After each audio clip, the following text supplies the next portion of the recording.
ఇంకా కొన్ని అలా ఉన్నప్పుడు మనం కూడా వీ హావ్ టు అబ్లైజ్ తప్పదు ఇంకా. అంటే ఒకటండి ఒకటి అంటే నేను చెప్పేది కరెక్ట్గా నాకు తెలిసింది నేను చెప్తున్నానండి. అది ఎందుకంటే వాళ్ళు చెప్పింది మా మా నాకు నాకు వినింది ఏంటంటే సినిమా ఎక్స్ట్రాడినరీగా ఉందండి, హిలేరియస్గా ఉంది, ఎంటర్టైనింగ్గా ఉంది. ఎవరన్నా రేపు రిలీజ్ అయిన తర్వాత ఒక కేసు ఏమన్నా పడితే ఇష్యూ ఎందుకండి, ఇంత బాగా సినిమా బ్లాస్ట్ అవుతున్నప్పుడు ఎందుకండి మీకు బాగుంది కదా అన్నట్టే, అంతే నాకు తెలుసు. అంతే. That's all.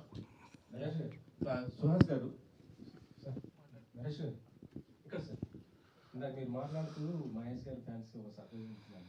అవును. వాడారా ఇంటి మహేష్ గారు చూపిస్తున్నారు. లేదు లేదు, అది కూడా చెప్పకూడదు. అది కూడా చెప్పకూడదు. బట్ డెఫినెట్గా అండి మహేష్ బాబు ఫ్యాన్స్ అయితే ఒక్కసారి థియేటర్లో కాగితాలు రూపాయలు విసురుతారని మాత్రం నమ్మకం.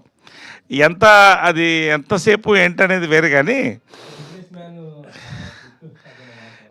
అది అది ఈవినింగ్ చూస్తారుగా, మీరు చూస్తారు కదా. అన్నం రుచి ఎందుకు. శ్రీమంతుడు, బిజినెస్ మ్యాన్, పోకిరో ఏదో మీరు తెలుసుకోండి, నేను అంతే. చెప్పు. ప్రొడ్యూసర్ గారు సార్, శ్రవంతి గారు, వెంకట్ గారు.